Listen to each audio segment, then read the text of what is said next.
Beto yedagwe ponto Royal TV Benin dans les mikudo azanté dans mille teningbe azantanto zofin plus sun lo dans de kwe foro foton nukun eneto bo mi apero nu wa mi don dagbe de mi no yo to eno do to eno wa to zon menu e ga ran dugan to eno dugan dangbo wi e gba fi nu pe ran dagbe Royal TV edo azin kan don ayido mejele bonado ami do nu wi wa to lowo eno fun kana nu jijo alopalopa de ejo de sef la lo mele bi se patapata bo me bi mi o de toji bo ka ozo gan nukun mi don lerote dide mi yen do ji me di do kuno ge weno nu wi wa to ko kan dipodo awe tojepo kon ton je azongbeje ohun no gan gbagbara dipopo enu no e kon bo da o mira ohun no gan gbagbara o wo gbokolu ne aga de gbon mi flendi ndondo nga mo be wuli sama di ke kokolo ado na fe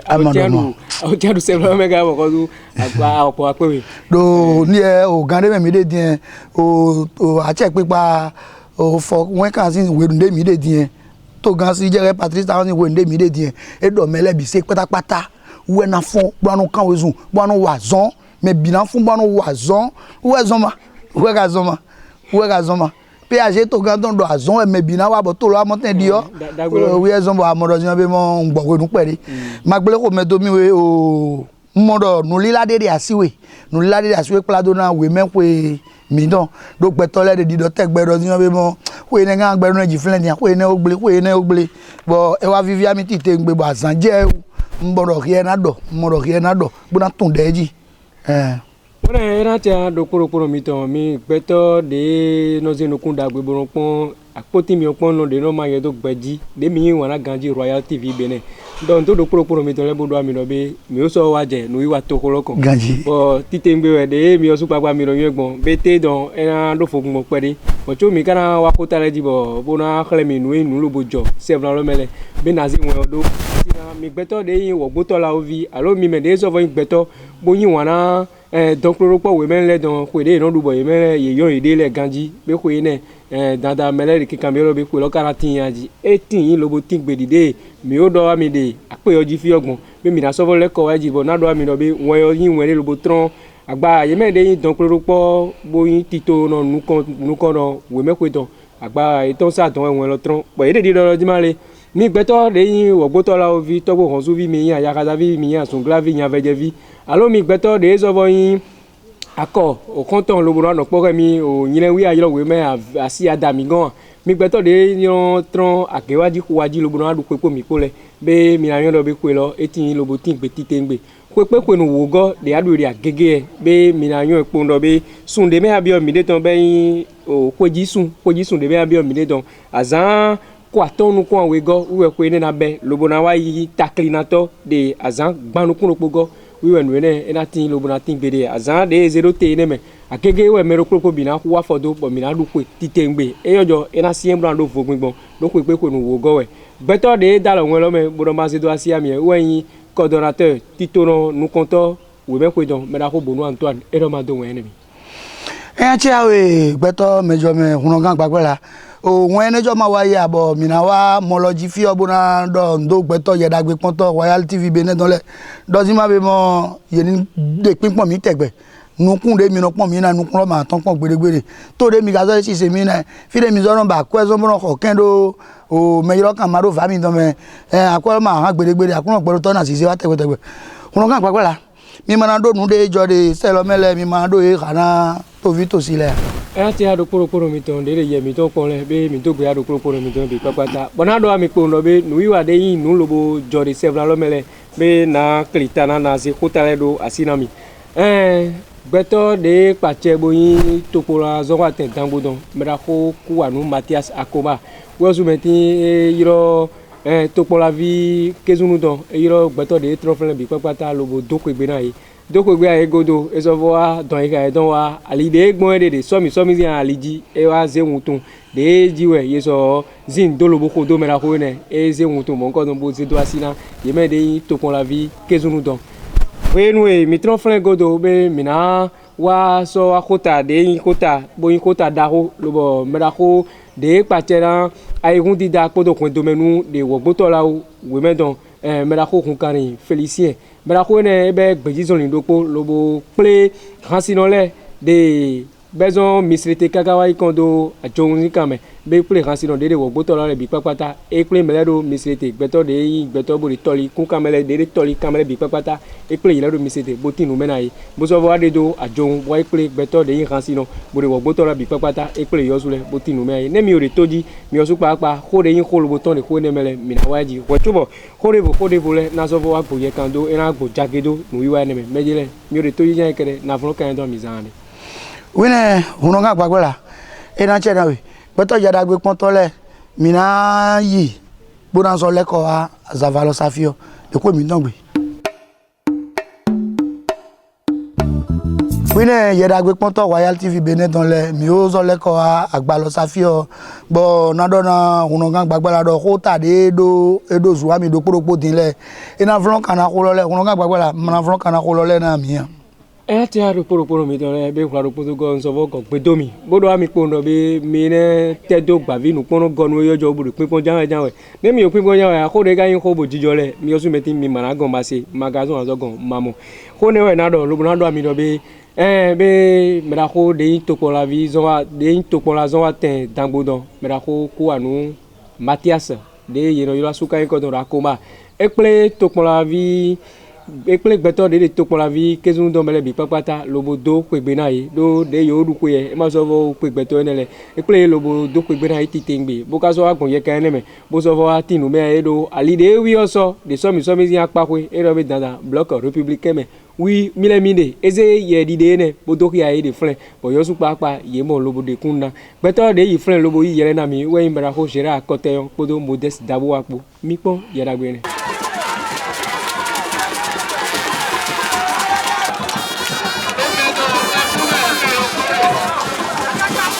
mi ganyo do parti de mazotin a igbaji fi gbena do parti yo chewe me dromi wi na kanteji me dromi wi na seto lisiji zekwewa ma seto lisiji e mazotin e do de yiro mi afi na jo mi do agba mo ko pere ma no agba mo mi ma so agba bo trophy e pen to diwe yiro mi ma so agba bon kini de roi de la forêt le demain ma mère ko ayo wo demain blo répliquer m'aider kini lo leru blo répliquer m'aider mi kan be file yan do mi e demain me kini de kini lo de po ma yaki e demain aider yan do mi do blo répliquer m'aider donc blo répliquer when togbo parti de Igbaji bénéfice bidon e gbe ye lon ye gbe bro républicain we togbo parti le don be candidat la tindo ko gbe bo ado hon so o so a oyin de na do hon so ge na se gbeto bo na do so nsin bo ro wo sin to kai paraku oyin se we ti an se ko igbe tide nu kon don le ka fo don ah e te do ka fo fi de tun azia fo le bodo woni ma na mo so ye assemblée directe we ma zo to me mi mondo me akwa no Mathias so sunsi pa bliba we bo e jende pepe yo no eno mo donan lo jan tan e wa de alobo fan to gan 500 mi ton Talon Patrice Talon bo bio parti eton me parti républicain lobo ay nu kon agbono do ko de parti lo me lobo na no liste parti lo ton jibo na ya assemblée nationale fi bo ado pe gbe na mi bon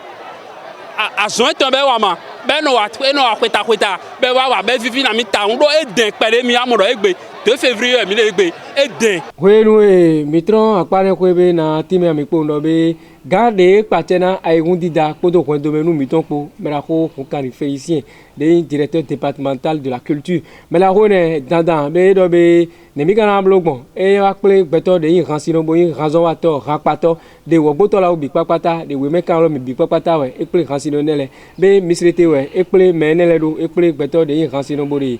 toli kun kamele bi papata e ple le do misrete lo botinu me no teme time tito de PAG to gan talon don be tito de e do kodo ransino les yan pakwe ni no metewe yinano asonte yan son to gan yo be mina wa do ransino le e tinu me ro apane kwe titengbe boka so wa go akota do koji gbɛtɔ de yi hã si nɔ lɛ be mɛ bidzã ka yi hã dzitɔ mɛ ne lɛ ti bɔ yɔrɔ bɛ afi do kan dzi nɔ mi hã dzitɔ be mɛ ne lɛ e wa ti nu mɛ yi bo do ayi dɔ be gbɔdza yina gbɔ bɛ ne yi nɔ be ayi hã si nɔ dza wɛ dzi hã ne hã do ye ne yi na nu yɔ mɛ ate do akuzɔ gbɔmɛ fi yɛ kɛrɛ be yina dɔ be mɛ lele e dzi hã titɛngbe bo ka zɔ yi hã bo yɔ gan dzi bɔn misɛ yɛ yi mɔ mi dɔn do be nyɔnu tatia na bonu kpodo félicité boton po yewe ye nele na mi mi be gbe dizolin de do te afonu bo mi pe aziza le me no aziza zo do hameya do manavin hameya de topon mi tonde no yodo we mezi kamelo do afonu de mi fohe me do ajo dangbo bonule mi akpe me do amisete podo avran kupo eline me de mi do boze nu mon kotono te windo mi akpe bonu de inu ba che pipa de line do aziza ko mi ton do bene tolome mi khle bo khle de kan mi me de do we mezi pon la leji bonu de aziza do plopo do na hendo bona blo bonu de titome bo che pipa zero te na mo ido a che pipa si mi time na bo ka do ai do made medin no we wa supona be do bene tolo bi me mo tokon la ville bi me yirindo pesiso me no ndo wetonu ya bo mi ro ehun mi ni mo edo gudo miton mi legbon fine bo declare do mi we to ganze bo mi na penu kun yewodo we mezin kon la lo me fi nu de yin ahun bo mi do kikodo o so mi sin aliji mi declare do bloc républicain de yin so wewe e we yin alide to gan de bo mi so bo mi do ayedo fide mi gbondi do vivi de do mi me podo mi ko asiza le po me esi ndo o tele me na se de kabi radio me na se do gan eton do file gbon mi do mi atime na egbe directeur Félicien hun kan ye wa bo wa do khona mi tintan we e wa bo wa do ndo hansino de we mele bo wa do de hwe aziza hwe lo de gbon e wa bo wa do na mi bo mi tunu mena mi dile nde ma yi de we me kamele mi do nde zo yi le mi do de nu bo e wa do na mi bo mi kazo do hodo nde parti mouvement bloc de président talon hewa mi do hodo bloc républicain de wozo papa e de mi na no pogbon bo na wa son pe ko alo de alo me bo bloc républicain na yin nu jonu hansino nu pon meto e yin do hansino so ku amo nu hanton podo nu ale ton le pon do titegbe hansino edona wen mejome eda wen gbeto ke do ho yira hodo eda wen gbeto e yin bio meme bokenu yira dinne nu jacho dawo yo ha o ha magayin ne pepe wen bonde no fon weno ya ro jiji kata ni ha henu bo he opon eno yo se mele mi gbama inu kon lobo wa so flanco ta na mi na do mi po ndo be azan we go zofi closun de me mi de don be yan azan le lo be 0 tere gbelo me bi papata lobo flin fi de yin fi bo to no gba alo gba mele ino flin me ne le lobo no do popo epo so ro tito de le po epo nu wi wa ne etin ganji lobo tin gbe de so avazin kame pataki de kame we yele yi no bo tin nu me na gbeto de yin gbeto bo to gba re me le ka wa zo mo ngodon be na timi ami po ndo be coalition verte egbon ye kan nu wi wa gbeta holu mo nu kunje mbado alo deme be fizin ye kame wi egbon lobo tenpon lobo tin nu me na gbeto de yin gbeto bo to no gba de don ele be de kame we no titengbe bo tin nu me na ibo so bo don yi ka don wa kode leji gbeto de yi flen lobo yi yele na mi mera ko asokle Sylvain podo mera ko obe kure kutopo yewe mi sedo be tian yele na mi mejile mi osu pa mi kon ye nele mina ze tito de do te na dokun ene de yi mele posin dokun mi me poton we dokun ene de yi mi me poton mini wazon do po na mini do zan dokun ene na ni poto ndudu na mi bo so na ndudu vi mi ton le lo suga na mini so bayi na dokun ene ni poto ayi na ni do to azon de dokun wa bonado na mi ndudu protection de l'environnement yele we na doho ha mairie bodo a nu le eto gbigban to dokun logo eto gbigban to ayi gba logo de mina baido na mini do wule bona nuene no to mize tito ene do te na ha mairie ndo to mi ka pli lo fi na o to o to ko gba ko o dokun ne de ka do yin dokun we pona o dokun lo ni do yin dokun lopolopo mi ton do azon le go wa le go e be volo mi do penu kwengo nous de ni gbelele goye mi tlado mais nous comptons lo ho et lo blanc de me ku bon kaka do wa pa ici pa fait qui àwọn sandi nous de ni me nous kujile me ya kaja flin de ni pole me e jevo na mi nettoyer na mi baisser na o blanc ni do zawe na o hunwe na endo circuler gandi na endo no chon na eni no ko mo wa je ayi ha to do ne logi pataki do mo mo volo azon pataki yo menen to e lo ho en ton koton do na telo ni do we ni do yin nu dagbo na lopolopo mi to mo wa no bio otovi so avaton e pelepo janukon pataki to vi parfaiton e wo yin jale azonde lo na me pelepo na mi penu kwego me lopolopo ni do lo deme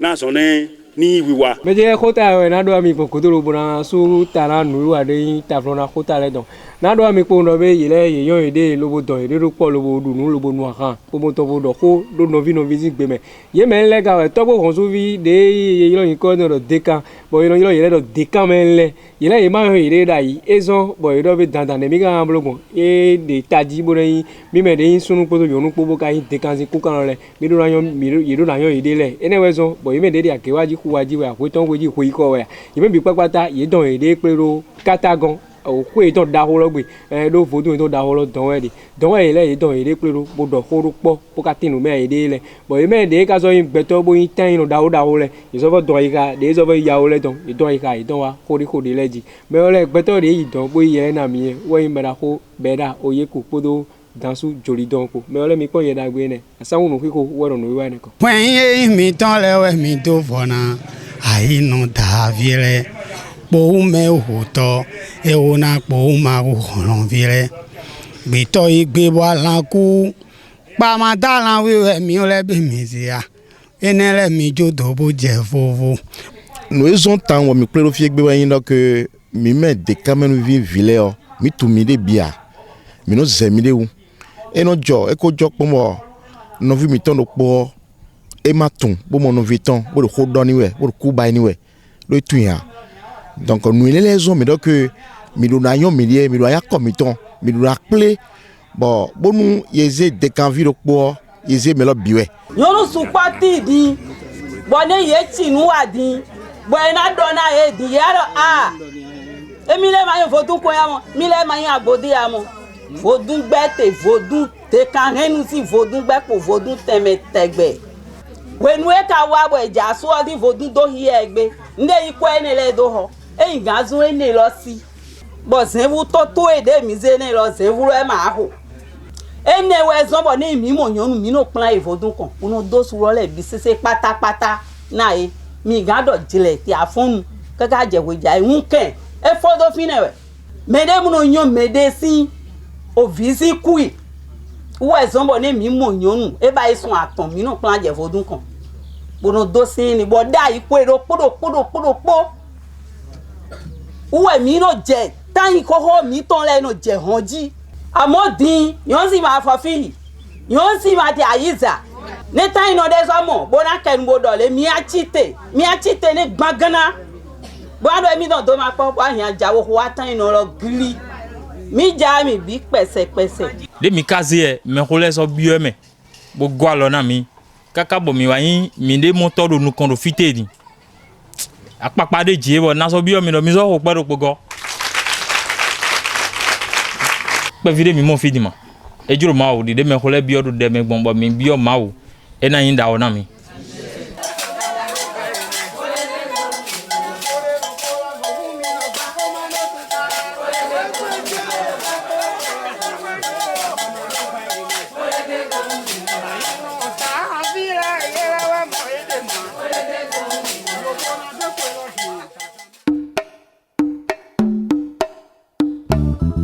wina yeda gbe ponto Royal TV Benin dans les miozu papa mamode yevlon kana ko le gun flen dia amo ko de le de ko lo me kuno gang gbagbala bo de kan flen na bo mi de pinpon de o nu mi don le ji e ko de le de me bo ndo na kan ko se we deji ndo na kan ko se we deji ta na kan ko se we deji do ma kan se lo awe yin ma monu kunu je me o to pon la gan dangbo don me da ko akoma ko anu Matias eyi bo ido ko gbe na ye me de kezunu le to pon la vi kezunu don mele o ko de wa yi si gbe wi do aya kai ko de vo de ja wi si gbe wi do Sophie plus me mi de fi ofidi bo ko gbe do ame ne da ga de o kaka bo o ko si tan lo e wa bo mi fo sun lo e fo e ma ko gbe do ame de ga ene jo flendi bo e ga so aja ko gbe lo do ame gbe bo e ga so industry be mo o de somi de aliji betole rin ado mo de somi aliji e wi ezon be yiwa to ko gbe ami nka so le mi mo de nu wa lo membo ezo tuntun me aye do yan be mo somi de ja lo apade ko mi le mi de bo ka ro ko gbe do ame lo ni amoro flendi Marako wogbokolo bonista no jana do peto de ko yeda gbe mo nko don le yin kan hobio e mi le maga gbaje be na lobo keche me ya yo su me tin ye ma do nukuru mo je me ko gbe do ame ne mi ado kere dio e ma o yin nu de bo yin afode yin to tran do peto de yon tito me woji don ne ayan e kanji amoro be asiko de me jegero ye reso menele asiko lo mene do mera ko ku anu ozu papa wonu e ma eyo dino me de me do no de asiko do klopo me ene we zo be ze nu wa yo bo zedo Sophie plus me do yoro Sophie plus asiko yo mewe yero ku takin do jire don ne ku takin do jire woji akwemo zo no tin de medisi ene ga zo be bo no de mi ga blogo de mi ga gbo ze tan yo bo ga ye gon don bo do ko gbe yi bo ga zo bo zo jo yi do wo su papa so do de ko gbe don me e do me ye me de wa friend me de ma yi ko de apogba mama e do ye ma yi ko apogba de ma yi ko apogba fun ko do me ko yi kai don bo ga zo apon ye kan le me do we nu e ai play to video ye le bo do ko ndo yi ndeka yin le do bo gbigbo do bo ahun wo we a ma gbedo re ya do me de we se me de we jivio fonu waze ganji amoma wo su papa do be mi le mi chi mi dugan mo re to pon la dambo donu me le we se mi do ton to pon la vie ne we no po lo bo ko kamoze me la woni se do ton wo zo be do be asiko de me mi de fini mi so va o de taton de apare bo we bo bloc républicain me mi de ene we zo be gon ye kan ne me karupo bo zo vo ze un tun lo bo do ki ai bo do be dandan koto mi donya ya no bo ya mo do ko kama mi o zo me ti mi na no tana no wi wa tito somi de ja yo huno ga gbagbala ndezo akpaja mi ta onde me ko anu Matias akoma zin ko me e blo alo le yo bodo solo o da ni lo le yo da ne ma lo de Royal TV be ne de fi o ba ne agba camera bi dole so ene ni lo da le yo ni aponde mi ra Ọlọ́run lo jiregbon eji acho gaga bo na kan se do jan somi lo jan ga obe mo din aji kai ne ko lo de gbon friend somi ma ga obe kai obe de mi gan bo to mi ami bo somi ma obe de play e bo do ko epo e wa se un tun de yin bloc républicain don e se un tun bo do ki ayi ye ma ka tin me we ya ama yon de do lo di de lo do kuro de flan amo di de beneto don e de flan bo wa se sime amamunde me ndo me ko do kuro bo ga de so we de me so we lo ji we no tamburo de so lo chite bo kha afo do we lo le ne lo tron le ma lo so don fi era ne lo tron le e abe me bi kwa we beru de me le jan pasa e be bloc républicain me le jo ile tara gbe da ko wido de do so we don na lo de e ka so bo so rin lo zin we do afo don we le ma come e do rin lo don ni afo don ene le bi aje te jira le yo be de me le jan pasa ja we e an pole me bi beru don bo yan ko anu Matias jo gbeto bibi de we yin wi o ni e te so industry mama e ibo idondo to po la vie gan to po la vie o kezunu don le ni ibo idondo kezunu ton le bo to pe gbe aye bo e te so indo e blo somi zin ajo jijira gbon me e blo kun blo e blo nugbo gande me mi de fi ofi njo e woji eno tabi e blo gande me e blo yodo eyan mo ro plo na do si ma be mo gbeto susu tin to pon la gan susu tin ma bo yedo alome bo ye ran te so e blo mo cho ye ma blo ma mo de pe de fi de ne do we me mi don fi ofi ni to pon la ene we de we me fi odi ya ibo blo nu mo nkan don de ya ibo blo nu mo nkan don de bo te iflin gbe me don o no fi me don de gleto ko me bro yan ko ji din olejo ye do na iflin ye be Matias jo de blo nlogbon de flin ye echiro to gande na ze wi oro to gande ze wi oro we maji bibi meto amoro de play kezunu kere do ma ka ko gbeto video wa igba flen neno be ka zo aja e wa ja mele pe ko mi a play tangoto ya mo li yo wa ya alima wa be wi e bibi be o to pon la gande epo le ye ni bo pon to wa no ma ti azon wo bo yo ni je pe gbe to jiga mi ka je pe gbe to gbe won boro re logo mi don le logo mi don logo mi don logo ma ti azon yo ero ni olon da le o le be de me gba za ni zo alon de fo da ya on le o be to ga za o najo flendo bo ado awe do meda o Félicien Hunkanri de pache do wen domenu le podo ay hun dida po de we merci pon la loje wi osu papa sin sadidi de bleu ni lo ple mistrete sin ransi no le bo do khura bo ple we meton le bo do khura o ne amonu yu ani woru ya ma klo nu wa dagbe nka yo do be na wa pado ko apade ku aja re ngana lo le ko we ma yin do be so mi eja ko to be eje nde do gbe nja pere e de o tu gan yo lo meja ye ga je sadi jibo je mele ple jibo je do na ji bo ye ma ga ono ple me lo le do wi odin e du gan din e ma so we e ma so isu de wa ni e ba ka so we nde anyo o gan o lande ko ropoji e ma o pe ya we amu o lande ko ropoji e ma ga ple mele gbere bo do ndo e bo ga tunu mena e nu re zin gan edu e apade ko e na wa son do e ma ga ple ye gbere bo tunu mena e ne amonde jirede de wi wa din mi le mi mo e ma mi le mi mo e jirede de wi wa din e bi no ton bro e ple bo ado ya tunu me wo bokolu leko nde na do we de amo tito ganulu dondo e nu ebo nu do podo ku e nu yan do be na yodo yire osu ye maka no fon mo no nu do de dro sans que me da ko to gan si je Patrick talon ma monukun je me de ple kan si no le do mi se tezi kan me fle bozo a ple e do ajo ni kan me ko de ka do ya e do e tinu me e do nu wa de tito to gan donji PAG ji we do koro be nu e we nu ka du kan we nu du kan nu e be o to do pro bo yo no be asiko mi ayi filele be nu pan to nu zi nu we ne do me da ko ne azon gbeji zo ne de blo bo di gbeji zo ne nu da ko we nu yo da ko zo ton zo me pataki na gbeto de yin ransi non de no ku nu li doji po mo yile ne jo wi osu papa do ko do energy bo mo azon da o we de o ma de ko de do bodo nde blo mayon eyon ganji gande me ye me bi se de tin ton le gan me re kasi do ami bo gande me ga no ro kasi do ami lo to vile osu papa so de awa do o gemo koklo vi mo gen ero iko be dinya we mi se ti do e ka tunu me ka bodo ko do kan sino de no ulindo kasino de mando aziza do ta kasino e do jina be no kasino na ji kan hu bon nu aton eyin kan o han e afanu gbopon nu me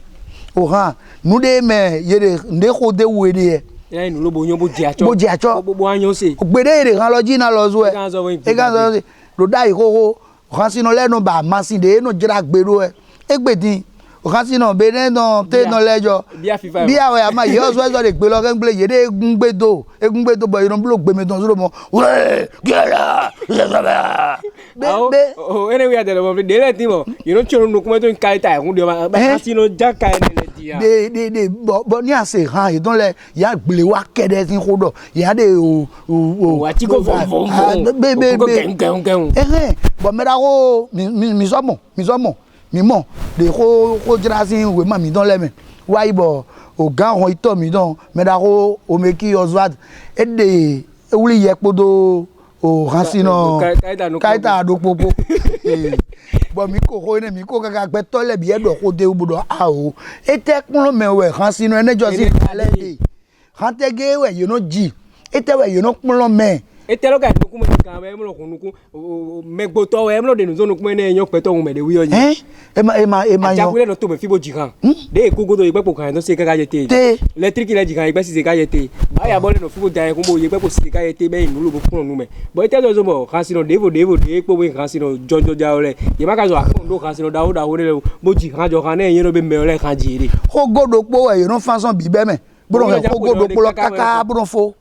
ye do podo aga iron do podo to kaka bo enu fo e wa zo ene utu ozubo han sino de posu o yiri ya o te pon che gba ni ya o te pon podo mi ra okun kan fe sin po ye ni wuri awe ton bo de ni lese ni mi an yo kan sinu e de fo na bo sinu do gbo sinu ni po su gan kan sinu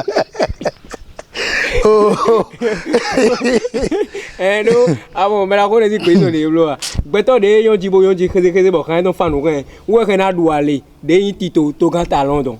e no tito tina yo su papa bo de no blo agban do bo you know afulu ye to bo no ko sisa jibo kan so mo no de du e ati be yon be to kan ta ona no kodo apodo me la ko kan ko ya no kodo a gbeto mo ko bu na tio agban e to kakai kakasa yiri mbo ya fon de oro de osun so yon kan sinu su po bo yero ji kan ganji bo yi ma ka te so do keke osuru aforun kan sinu bo amo kan sinu bo ni ko e to gba pe da o gangan bo alide gbogla bo to je fi de yi lewe yan ali mo nkan to en gan yero so afo o gan afo paji wa polo bo kan ko lo janga we do ye ni ten pon bo pe nu kun ye o kan sinu de to ro po me nu da o yin ene jo fi fi ami o de kan men lejo a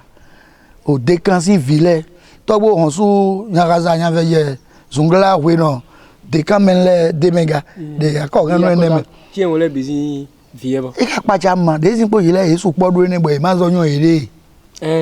ye ma yan ede me yan me ede ali supoji to me na ro podo afle yan be mo novi awe kite bo de pe ko ro ere ko de bo ka bo aro ere ku blo de ku dangle o ya ka e mathematics ku sisi ewe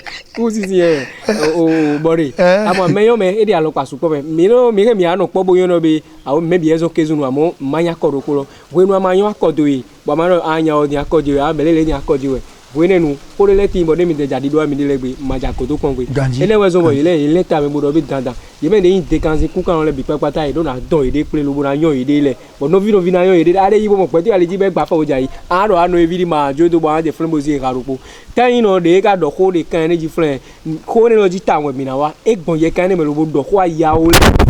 papa to de ma yan ye ma yan so ka de ado ko gba yo si afo sin do akonu bo to akon taino lo amo hode taino ene do ene ho da o wi do amo de ho ene do ya o lo gbe do le abedoro wa yiri abedoro e ma ya kole bi me vodun kure ma ka ya kole bi me vodun rande de kanzi melejo gon tito don gbe porite jiro mo taino ene ka tede hode le jibo hode ndi oba do be mi ne ke ndeji ganji na gbeto da gbiri pipo mi le de un ne kete me di yo le di ye ma do afofin paru fura wule pa ile do ti ma tro ya fofin pa me lo kere do we wo zu ko ye ma de lile do game bo ko enu ayin yo si bo afonso kholi to ara kendo petro ji aya fofin pa me we aza fofin lo be fofin pa me bo chu na le ko afo me bo ne ki ko asu ade a don do asu ozu ara don do yo ne do ti ni bo ile mo to fo no gba to su ozu to o choko fente kokoro ganji de ga ro yan si de asu ko egbon e ni do chokoto bo gbavo e aso gbavo de bo deji bo ne de yi no mo yo din dinjo di chokoto we wa de zo wa yin dai koko vi negbe no pan ro vi no se no zi wa ene no zo bo vi support me ro yin wa no ni do be music kan we ko vi de yan gbe wa aton no go de je yan mo de me amo te saki we wa bo ino zero nu kan vi de ga de pe vi mo bo de nu me kon ano e don do ye pan ro nu kan le nu kon don no e don pon bo nu me kon ano kaka bo asu bo ni aso no do ere de ga so no e don bo sun to e don me de to ko me lo de zo bo vi ji ma ipon support de te wi le kere gbelo di odi ere bero be si se wa bero be ye da ozu je mo lokole o fi ozu mo do beto de ji jesu ya ma beto je mo kun suna bebe ko ere je ma kun suna supo yo fi supo bero yo me no ba kan supo de bi o kan si no lebe ene wi an ro aba o ma so kele gbelo di odi ere yon le ni tenpon bo yin renu su eni renu su ene de sunu glegbe nu su tra je tombo me te pare pepe me din bo da wa bo me sun si de yon si wule mi chite amoro de kan we koji amoro kan we photo ena fon we ma don de utu we ye ma yon da si do je la de comedy you know mo bo don da nu asu o kuno kan gbagbe la be o nuiwa mi don to ko don egbe don mana zero flen mina zero flen o tu mi kana zero flen mina kendo we me ko loji tite ngbe bona don na peto dagbede pinpo mi le bodo be ma so ve no be yena do asan yo do asan lo din wasan jo de aliji bo me ro popo yo se be mina de toji Afonawa. Dọ́tò yìí fún gbé mi àyè dọ́tò yìí fún gbé mi àyè ayé ọ̀dọ̀ sí ma pẹ̀lú ọ̀dọ̀ ọ̀rọ̀ àlọ́pàdé yìí di bọ̀ pẹ́tọ́lẹ̀ bí ṣe pápátá àtẹ̀sọ́mọ̀ fi ọ̀ṣun gbọ́dọ̀ pọ́n wíyẹn nẹ̀ ẹ̀yà kan tó dọ̀ jẹun mọ́ nẹ̀wọ̀n ẹ̀rọ ìmọ̀ yìí àrọ̀ pọ́n fọ̀tọ̀ nkúrò pé àrọ̀ nẹ̀wọ̀n ẹ̀rọ ìmọ̀ yìí. Ẹ̀bí nàgbọ̀ ọgọ́ apáni lọ pé bọ́nádọ̀ àyè lọ pé 10e édition lẹ́yìn ìwé mẹ́kọ̀ọ́ ìdánwò ẹ̀yà tí gànjí de Agége de 27 au 31 mars. De 27 au 31 mars, où est à Agége et à Sienta. Di ọdẹ mọdọ de kwe lọ yin o pepe nu wòótọ́ ẹ wíyẹ zọbọ títò tọlẹ yí àgbọ àgbọ ẹ yẹ yí àgbọ yẹ yí ìgòdò bó yí àgbọ ganjí gbogbo amọdọ sinú bẹ mọ yẹ adu ibọ yẹn kú sunde mẹ ká ṣe do èdè nẹ jìmá tó tàgbà mí pẹ̀lẹ́ à. Yà ọ ma ìfúnlẹ̀ náà ìfúnlẹ̀ wẹ̀ lọ́wọ́ jẹ̀wẹ̀. Tọ́gbó kò sún sí àkọ́ ẹ̀ dọ̀. Gbẹ́tọ̀ yẹra gbé pọ́ntọ́ Royal TV Benin tán lẹ gbé nu wíwà mí tán tó kó dèmi náà blódo tẹ̀ ní gbélé bí ṣe pápátá ẹgbẹ́ tán akidano do akpana ki hoto de azanku akidana iko bonado amidozi ma yovo jaide segbome edo se fini de segbome rio de yin to ko do to de boaga babuna wa o gbavinu penu lonu fi bomina kan ko sewe ajo da wa to ajo to ken do ken da ono we yin we boaga babo mi ayiwe de fi o kai hansino wi ayin ohun no gan da o wi ayin nu wi wa mo nkan ton le bi se patapata de Royal TV Benin sin ko lo gbe fi obo mi no blo ajo jijira osu papa ma so kan de fi obo mi no blo woni ka jiro do mi ayo de fi o amo ye de amo nimero kika de gbingbon o ye lo sin do flen ni ayiro ene ya so yiro awe de bavinu pẹran Royal TV Benin sin ko lo gbe fi e ka globe se gbagba hun gbogbo yi de anande yo 97 78 14 94 bone wede vonu mechile ina chena mi